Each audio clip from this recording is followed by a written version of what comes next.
కరీంనగర్లో ఎమ్మెల్సీ ఓట్ల లెక్కింపు వేడి నెలకొంది. టీచర్, గ్రాడ్యుయేట్ ఎమ్మెల్సీ ఓట్ల లెక్కింపు ఇక్కడే జరుగుతోంది.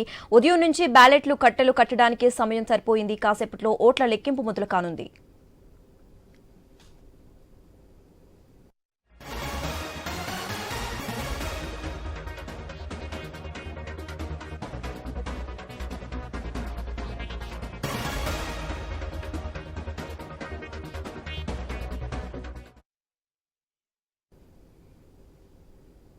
కరీంనగర్లో ఎమ్మెల్సీ ఓట్ల లెక్కింపు వేడి నెలకొంది. టీచర్, గ్రాడ్యుయేట్ ఎమ్మెల్సీ ఓట్ల లెక్కింపు ఇక్కడే జరుగుతోంది.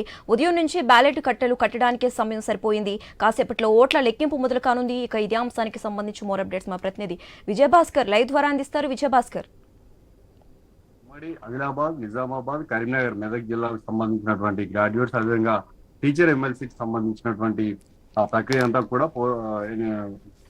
అంతా కూడా ఉదయం 8 గంటలకు ప్రారంభమైంది. అనుకున్నట్టుగానే సాయంత్రం 5 నుంచి 6 గంటల సమయం కట్టలు కట్టడానికి అవుతుంది అనుకుంటే సరిగ్గా అదే సమయం అయింది. మరికొద్దిసేపట్లో టీచర్ ఎమ్మెల్సీకి సంబంధించినటువంటి కౌంటింగ్ ప్రక్రియ కూడా కొనసాగుతుంది. అయితే ఇక్కడ ఒక ఉత్కంఠ అయితే నెలకొంది. ఎందుకంటే దాదాపు 10% మేర ఓట్లన్నీ కూడా కాలిపోవడంతో తిరిగి మరోసారి దీనికి సంబంధించి ఇండిపెండెంట్ అభ్యర్థులు అయితే మరోసారి ఎన్నికలు జరపాలంటూ కూడా కోరుతున్నటువంటి నేపథ్యం కనిపిస్తుంది. 1 కాదు 2 కాదు, దాదాపు 2 లక్షల చిలుకు ఓటర్లు అంటే 10% వేసుకున్న దాదాపు 20,000కు పైగా ఓటర్ని కూడా కాలిపోవడంతో వారి భవితవ్యం ఏంటనేటువంటి ఒక ప్రశ్న నెలకొంది. అయితే ఇండిపెండెంట్ అభ్యర్థులు మాత్రం తిరిగి మరోసారి ఎన్నికలు జరపాలంటూ కూడా కోరుతున్నటువంటి డిమాండ్ అక్కడ మనం చూడవచ్చు. అయితే దాదాపు 800 మంది పోలింగ్ సిబ్బందికి ఇప్పటికే ట్రైనింగ్ ఇచ్చారు. 800 మంది సిబ్బంది 3 షిఫ్ట్లలో కూడా వారి విధులు నిర్వర్తించనున్నారు. అయితే ఉదయం ప్రారంభమైనటువంటి పోలింగ్ సంబంధించి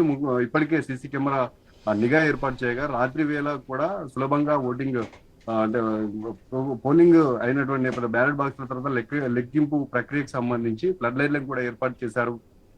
అయితే షిఫ్ట్ల వారు ఒక్కొక్కరికి 8 గంటల పాటు షిఫ్ట్లు ఉన్నాయి. ఆ షిఫ్ట్లకు ముందుగానే వారు విధులకు హాజరు కావాలి, తర్వాత ఇన్ఛార్జ్ తీసుకోవాలి. తిరిగి కంటిన్యూ ప్రాసెస్ చేసేందుకు 800 మంది ఎన్నికల సిబ్బంది ఉండగా భద్రత కోసం అయితే 400 మంది పోలీసులను వారికి సంబంధించినటువంటి ఎస్ఐ, సిఐ, అదేవిధంగా ఏసీపీ, డీసీపీ ఇన్ఛార్జ్లను నియమించడంతో పాటు సిపిఐ ఏకంగా భద్రతను పర్యవేక్షిస్తున్నటువంటి నేపథ్యం కనిపించింది. ఎందుకంటే ఉదయం నుంచి కూడా దాదాపు 4 జిల్లాలకు సంబంధించినటువంటి అత్యంత ఉత్కంఠ కూడా కరీంనగర్ లో ఉంది. కరీంనగర్ లో అంబేద్కర్ స్టేడియంలో కౌంటింగ్ జరుగుతున్నటువంటి నేపథ్యంలో చుట్టుపక్కల ప్రాంతాలన్నింటినీ కూడా పోలీసులు వాళ్ళు ఆధీనంలోకి తీసుకున్నారు. పాసులు లేనటువంటి వారు, అదేవిధంగా అనుచరులు, కొత్త వ్యక్తులు ఎవ్వరూ కూడా లోనికి వెళ్లేటువంటి ఎట్టి పరిస్థితుల్లో ఆస్కారం లేదని చెప్పేసి దీంతో పాటు సీసీ కెమెరా నిఘాలంతా కూడా పటిష్టమైనటువంటి బందోబస్తు ఏర్పాటు చేసినటువంటి నేపథ్యం అక్కడ చూసింది. తాజాగా చూసినట్లయితే అనుకున్నట్లుగా జరిగినప్పటికీ కూడా ఇండిపెండెంట్ల అభ్యర్థుల నుంచి అయితే తిరిగి మరోసారి పోలింగ్ నిర్వహించాలనేటువంటి ఒక డిమాండ్ అయితే నెలకొంది. అది ఎట్టి పరిస్థితులలో వీలు కాదు అనేది మాత్రం ఇటు అధికారులకు గురించి ఉన్నటువంటి సమాచారం. ముఖ్యంగా మొదటి ప్రాధాన్యత ఓట్లు, 2వ ప్రాధాన్యత ఓటు, 3వ ప్రాధాన్యత ఓట్లు విడతల వారీగా చేయడానికి ఎలిమినేషన్ ప్రక్రియ ఉంటుంది. 50+1 అంటే 50% మించి ఒక్క ఓటు వచ్చినా వారిని విజేతగా ప్రకటిస్తారు. అయితే గ్రాడ్యుయేట్ ఎమ్మెల్సీలు పెద్ద ఎత్తున ఎమ్మెల్సీ ఎలక్షన్ లో పెద్ద ఎత్తున గ్రాడ్యుయేట్ ఓటు హక్కును వినియోగించినప్పటికీ అందులో 10% ఎలిమినేట్ అయినప్పటికీ కూడా మళ్ళీ మిగతా వాటి అనేది కూడా ఒక్కొక్కరిని ఎలిమినేట్ చేసుకుంటూ వచ్చేటువంటి ప్రక్రియ ఇది ముందుగానే అధికారులు భావించారు. దాదాపు 2 నుంచి 3 రోజుల పాటు ఈ ప్రక్రియ కొనసాగుతుందని చెప్పారు. అదే విధంగా కొనసాగుతా ఉంది.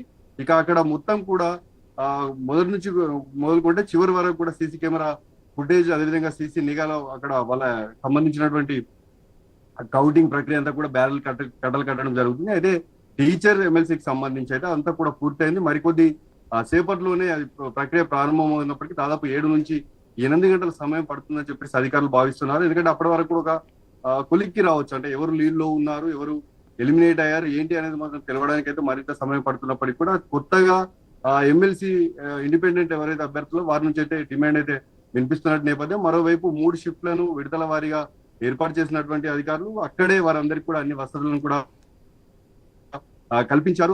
దానికి సంబంధించి షిఫ్ట్ల వారీగా కౌంటింగ్ అయితే పూర్తి అయ్యే వరకు కూడా ఎట్టి పరిస్థితుల్లో బయటకు వెళ్లేది లేదంటూ కూడా ఇప్పటికే ఎన్నికల అధికారులు తేల్చినటువంటి నేపథ్యంలో టీచర్లకు సంబంధించి ఒక నైట్ వరకు అయితే ఒక కొలిక్కి వస్తాయని చెప్పేసి భావిస్తున్నప్పటికీ గ్రాడ్యుయేట్ స్థానానికి మాత్రం మరింత సమయం పడుతుందని చెప్పేసి కూడా అధికారులు భావిస్తా ఉన్నారు. ఎందుకంటే వారికి సంబంధించి ఇంకా బ్యాలెట్ కట్టలు కట్టేటువంటి ప్రక్రియ 4 జిల్లాలకు ఉమ్మడి 4 జిల్లాలకు సంబంధించినటువంటి ప్రక్రియ కావడం, 2,25,000 పైకి చిలుకు ఓట్లు ఉండడం, అందులో ఎలిమినేట్ చేసినటువంటి వారి ఇవన్నీ తీసేసినట్లు ఇక చాలా సమయం పట్టేటువంటి అవకాశం మనకు కనపడుతుంది. టీచర్లకు సంబంధించి అయితే ఒక కొలికి వస్తాయని చెప్పేసి అధికార యంత్రాంగం అయితే భావిస్తుంది. మరోవైపు ఎవరిని కూడా అనుచరులను కానీ, పాస్ లేనటువంటి వారిని కానీ, అధికారులను కాకుండా వేరే ఎవరిని పెట్టారు. అధికారులు అయినప్పటికీ కూడా తప్పనిసరిగా పాస్ ఉంటేనే ఆ ప్రిమిసెస్ లకు అలర్ట్ చేస్తున్నటువంటి నేపథ్యం. వీడు కలెక్టరేట్ ప్రాంగణం అనుకున్నా, బస్ స్టాండ్ వెనుక ప్రాంగణం టోటల్ కూడా అంతా కూడా పోలీసులు వారి ఆధీనంలోకి తీసుకున్నారు. ఎందుకంటే ముందస్తుగానే అత్యంత ఉత్కంఠ రేపుతున్నటువంటి ఈ ఫలితాల నేపథ్యంలో ఇటు జాతీయ పార్టీలతో పాటు ఇండిపెండెంట్ అభ్యర్థులు, అదేవిధంగా